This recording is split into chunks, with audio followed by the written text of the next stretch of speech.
Welcome to Modern Management of the Older Adult, brought to you by the Institute of Clinical Excellence.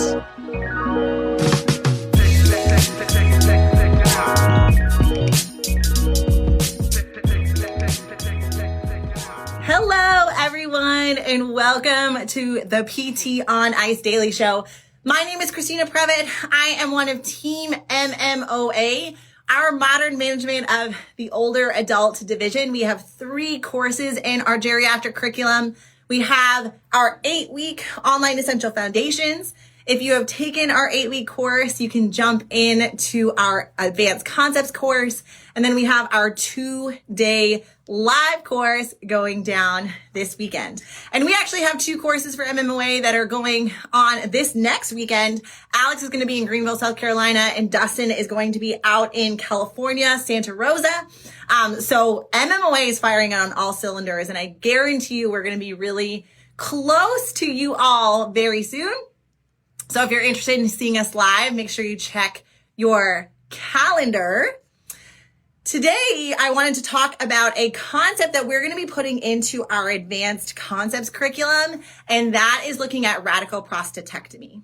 So I will totally admit, I am an internal pelvic floor physical therapist, but this was a blind spot for me. I was really reflecting at the end of 2022 about where some of my clinical blind spots were and how I was going to fill them.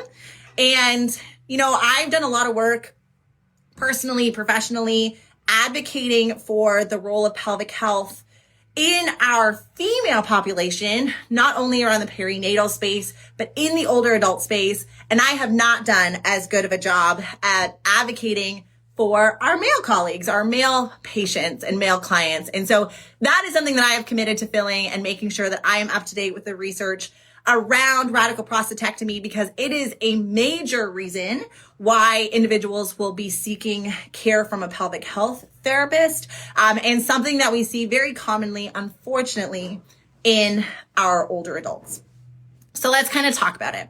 So individuals will go through a radical prostatectomy if they have the evidence of prostate cancer.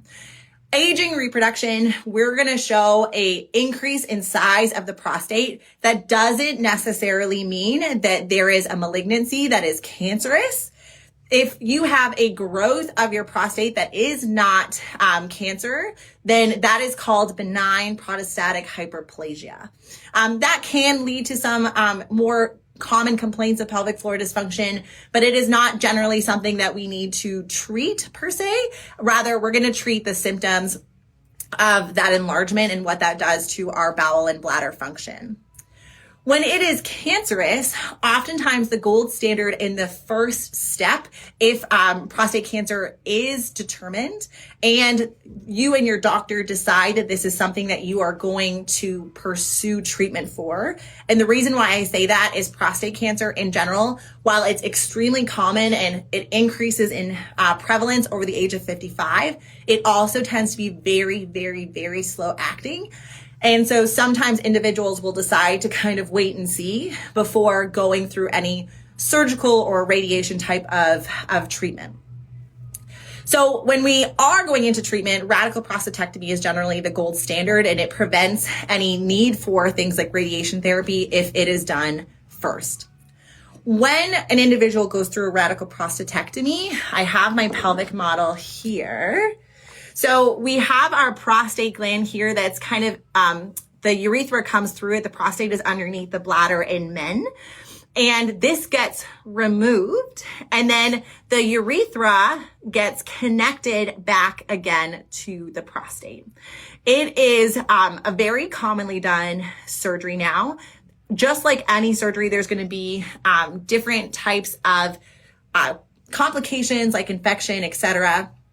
But one of the very, very, very common things that is seen after a radical prostatectomy is incidence of post-prostatectomy urinary incontinence and erectile dysfunction. And that makes sense why we might have this urinary incontinence, and you can see that we're impacting some of the vasculature going to the penis, and that might be causing some issues with erectile dysfunction. But when we remove the prostate, we make our closure for urine and the mechanism around stopping the flow of urine when we do not want to be peeing as relying only on the external anal sphincter. And so we remove some of our control mechanism. So if we don't have the strength in some of our pelvic floor muscles, or our baseline control is a little bit lower, we can have a heightened risk for urinary incontinence post-operatively.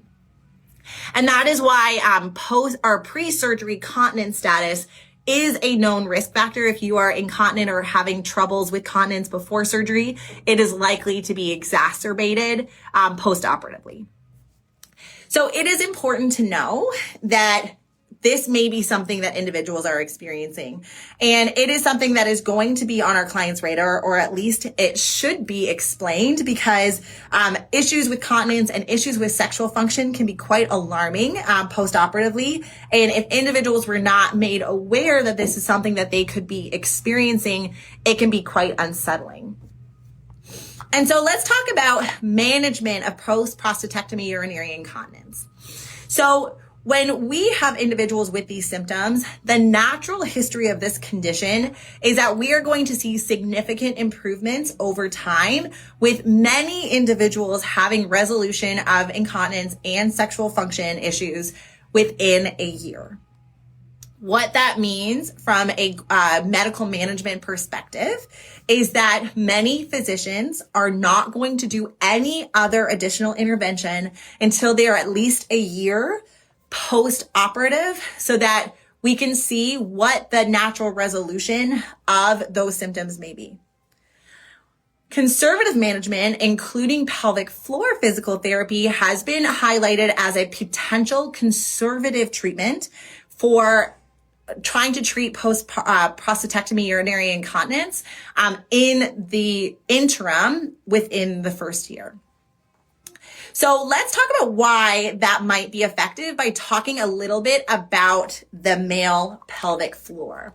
So we talk a lot about the female pelvic floor. Obviously, our male model, we have one less hole. So we have our urethral opening and our anal opening. We do not have a vaginal canal because babies aren't coming out of men. Many of my male colleagues say, thank goodness. But we have, just like in the female pelvic floor, we have two layers of muscles. So we have our superficial layer, which includes bulbospongiosis, ischiocavernosus, and the superior transverse perineum that comes across. And then when we are teaching the Kegel, we are working on the deeper muscle of the pelvic floor, and the one that we want to focus on that goes, so we have our external anal sphincter muscle, and then we have our levator ani that kind of wraps around the two sphincters, both the anal sphincter and the urethral sphincter. And when our levator ani is contracted, these hoses are kinked and we are not pooping or peeing when we do not want to be pooping or peeing. And then when we release that pressure by relaxing our levator ani, that is when we are able to defecate or urinate, hopefully under voluntary control. And so when we are looking at individuals who have had a prostatectomy, we can help facilitate that closure of the external urethral sphincter, right? The one that is remained after the prostate is removed, by helping to facilitate closure of that urethral sphincter using the deep muscles of the pelvic floor. And so that is a theoretical construct as to why we would be recommending pelvic floor muscle training post-operatively. When we look at the evidence around pelvic floor muscle training, it's interesting because individuals are seeing that in the short term, individuals are getting return of continence status or a significant reduction in the amount of incontinence they experience earlier with pelvic floor muscle training than those who do a wait and see. However, our long-term outcomes don't seem to be that statistically different. And that has made sometimes the recommendation that you could do pelvic floor muscle training, but you don't necessarily need to. I don't know about you, but if I was experiencing incontinence, I would rather have that resolved 3 months postoperatively than 12 months postoperatively. So this interpretation that because long-term outcomes are not the same, we do not need to be making this the gold standard, I think is really missing the mark with respect to how can we encourage a a return to health-related quality of life earlier in our individuals who have already gone through such a stressful life event by having a major surgery, having an aspect of their body removed in order to try and prevent a cancer from spreading within their body. And so pelvic floor muscle training, I think, should be advocated for, especially to just learn about what your body does, how your body pees and poops, because as a society, we are so undereducated about our bodies. And we talk about this with our female clients, but oh my goodness, for our males as well. So we see a return earlier to continence status with pelvic floor muscle training compared to just wait and see or waitlist controls. However, what we are now starting to see in a recent systematic review just came out last year that was talking about functional pelvic floor muscle exercise. And this is where you're totally going to see our bias between, Jerry and our pelvic health division, where when we compared just teaching the Kegel, pelvic floor muscle training, as compared to pelvic floor muscle exercise that is incorporated into functional movements that focus on strengthening the lower limb and aerobic reconditioning, which one do you think does better? I don't need to give you 3 guesses. We see that functional pelvic floor training is superior to pelvic floor muscle training alone. And in our pelvic division, we have been advocating for this forever. You should not just be in supine teaching a person how to squeeze their pelvic floor on their back, because that is not how we live our lives. That is not how our moms live our lives. That is not how our older males and females live their life. We are trying to encourage movement, and the pelvic floor needs to be integrated into that movement system in order for us to see successful outcomes. And so just focusing on trying to get that pelvic floor muscle contraction very early on, especially with a lot of swelling and those early healing things that are going on after a surgery, absolutely. We may just start by trying to teach the contraction of the pelvic floor for our males. But as we get further post-operatively, we want to make sure that we are incorporating that system into their day-to-day life and what they are trying to do. So ideally, we are teaching pelvic floor muscle training, teaching them how to contract and relax this levator ani muscle, and then incorporating that into functional movements. If that does not work, there are other surgical management options for individuals who are post-operative for a radical prostatectomy that may be thought of or encouraged by a person's urologist. These are going to be things like an artificial urethral sphincter. This is a mechanism that is put into the male pelvic region where they are able to voluntarily activate a sphincter system and allow the bladder to evacuate voluntarily. They're going to have the same urges to go to the bathroom, but in order to open up their urethral sphincters, it's going to have a mechanism that they're going to reach down and tap on. It's going to open the sphincter for 2 minutes and then close it. Or what's becoming more popular, especially if radiation has not been done for surgery, is do a male urethral sling. And so that can be a biological or artificial mesh conduit that's put in that overrides and allows for, that does not require the use of an artificial activation of the urethral sphincter and allows individuals to void kind of the way that they would naturally. So those are other options that will potentially happen if conservative management has failed after a year post-operatively, and something to be considerate of if you are working with individuals who have had this surgery or had some of these considerations.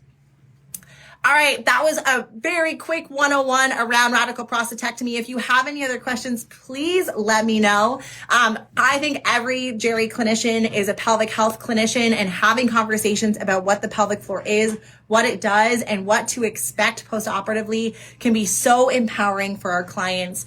If you are interested in learning more, this is going to be coming into our advanced concepts curriculum very soon. So take Essential Foundations online so that you can jump into advanced concepts. Otherwise, have a wonderful week, everyone. And I can't wait to talk to you all online. Bye. Thank you for listening to the MMOA podcast. If you found this helpful, please share with someone that could benefit. And if you're looking for more practical content to help you better serve older adults, head over to www.mmoa.online, where you can learn more about our free resources, our community, continuing education courses, and our certification. Once again, that's www.mmoa.online. Thanks for listening.